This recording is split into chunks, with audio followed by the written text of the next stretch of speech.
नमस्कार भाइयों। आज की इस वीडियो में हम लोग नाभि टलने के कारण, लक्षण एवं इलाज जानेंगे। तो पहले हम लोग बात करते हैं कि किन किन कारणों से नाभि टलती है। उसके बाद हम इसके लक्षणों की बात करेंगे, नाभि टलने के बाद कौन कौन से लक्षण उत्पन्न होते हैं। उसके बाद हम इसके इलाज के बारे में बात करेंगे। तो पहले हम लोग बात करते हैं कि किन किन कारणों से नाभि टल जाती है। तो अगर कारणों की बात करें तो अपने क्षमता से अधिक वजन उठाने से और विशेष करके खाली पेट में अपने क्षमता से अधिक वजन उठाने से नाभि टल जाती है। और जब नाभि टल जाती है तो शरीर में अनेकों प्रकार के रोग दोष उत्पन्न हो जाते हैं, शरीर में अनेकों प्रकार के समस्याएं उत्पन्न हो जाते हैं। अधिक मात्रा में वीर्यनाश करने के कारण भी नाभि टल जाती है। अधिक वीर्यनाश करने से होता ही है ना कि प्राइवेट पार्ट के क्षेत्र में वात दोष का प्रकोप हो जाता है।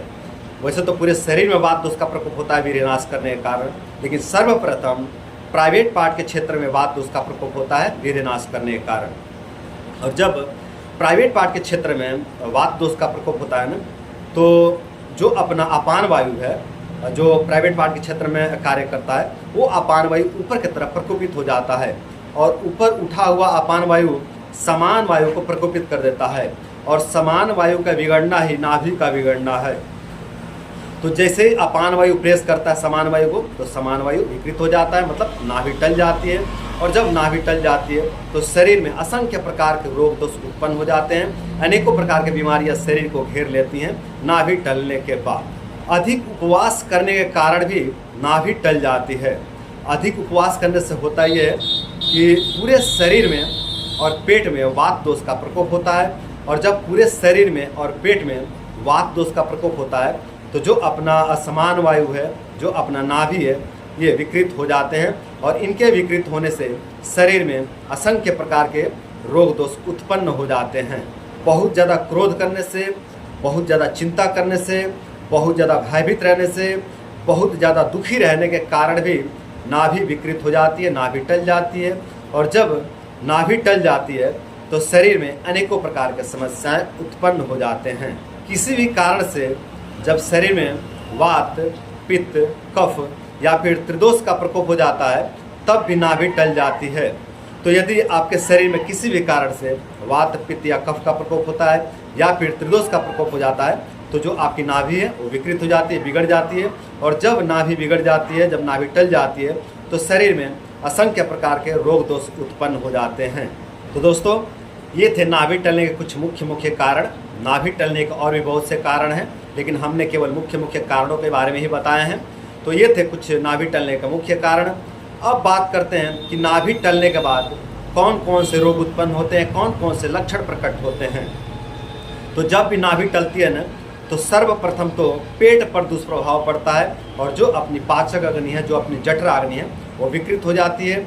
और जब जठरा अग्नि विकृत हो जाती है तो पेट से संबंधित, पाचन तंत्र से संबंधित अनेकों प्रकार के रोग उत्पन्न हो जाते हैं। जैसे कि IBS की समस्या उत्पन्न हो जाती है, बहुत ज़्यादा आँव की समस्या रहने लग जाती है, या फिर बहुत ज़्यादा कॉन्स्टिपेशन हो जाता है, या फिर बहुत ज़्यादा लूज मोशन हो जाता है। पेट में अफारा की समस्या रहने लग जाती है, खाना पीना पचता ही नहीं है।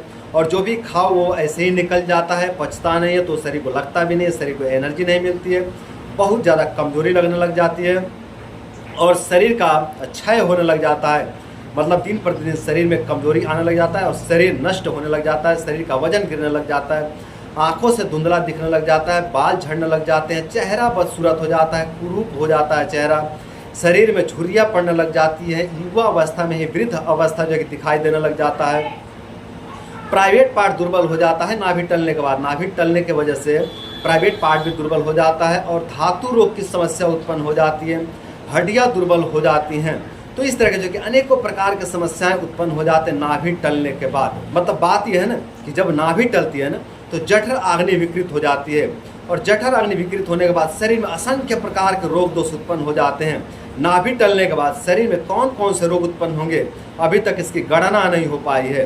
तो दोस्तों, नाभि टलने के बाद अग्नि विकृत हो जाती है, अग्नि मंद हो जाती है और अग्नि के मंद होने के बाद शरीर में असंख्य प्रकार के रोग दोष उत्पन्न हो जाते हैं। तो ये थे कारण और लक्षण। तो अब बात करते हैं कि यदि आपकी नाभि टल गई है, आपकी नाभि विकृत हो गई है और नाभि टलने के कारण, नाभि बिगड़ने के कारण आपकी जठर अग्नि मंद हो गई है, तो इसका इलाज क्या होना चाहिए। तो अगर इलाज की बात करें ना, तो सबसे पहले तो आप उन कारणों का त्याग कीजिए जिन कारणों से नाभि बिगड़ती है, जो हमने शुरू में वर्णन किया था, जैसे कि बहुत ज़्यादा वजन उठाना। यदि आप अपने क्षमता से अधिक वजन उठाते हैं तो इस गलती को बंद करिए। यदि आप खाली पेट में बहुत ज़्यादा वजन उठाते हैं तो इस गलती को करना आप बंद कीजिए। यदि आप बहुत ज़्यादा शुक्र क्षय करते हैं, बहुत ज़्यादा वीर्य का नाश करते हैं, तो इस गलती को भी आप बंद कीजिए। यदि आप बहुत ज़्यादा उपवास करते हैं, बहुत ज़्यादा व्रत करते हैं, तो इस गलती को करना भी आप बंद कीजिए। यदि आप बहुत ज़्यादा गुस्सा करते हैं, बहुत ज़्यादा चिंता करते हैं, बहुत ज़्यादा दुखी रहते हैं, तो इन गलतियों का भी आप त्याग कर दें। और आपके शरीर में जो वात दोष का, पित्त दोष का, या फिर कफ दोष का, या फिर जो त्रिदोष का प्रकोप हुआ है, इसका भी आप समन चिकित्सा करवाएं अपने नज़दीकी वैद्य से, नज़दीकी चिकित्सक से मिल करके। जो आपके शरीर में दोषों का प्रकोप हुए हैं, उन दोषों का भी आप चिकित्सा करवाएं। उसके बाद आपको जो मैं चिकित्सा बता रहा हूँ उसको भी आप फॉलो करें। तो अपने दोषों का चिकित्सा करवाएं। साथ ही जो आप गलतियां कर रहे थे उन गलतियों को भी आप त्याग दें। और पवन मुक्तासन तथा सलभ आसन का अभ्यास करें सुबह शाम दोनों टाइम। और सौंफ का अर्क लेकर के बाजार से सौंफ का अर्क लाइए और सुबह शाम खाली पेट भी इसका सेवन कर सकते हैं, या फिर चाहे तो खाना खाने के बाद भी आप इसका सेवन कर सकते हैं सुबह शाम दोनों टाइम। 20 ml आप सौंफ अर्क लीजिए, उसमें 20 ml पानी मिला लीजिए और इसका सेवन आप सुबह शाम दोनों टाइम खाली पेट चाहे खाना खाने के बाद कीजिए। जैसा आपको उचित लगे वैसा आप इसका सेवन कर सकते हैं। तो आप इस सौंफ अर्क का सेवन कीजिए सुबह शाम दोनों टाइम।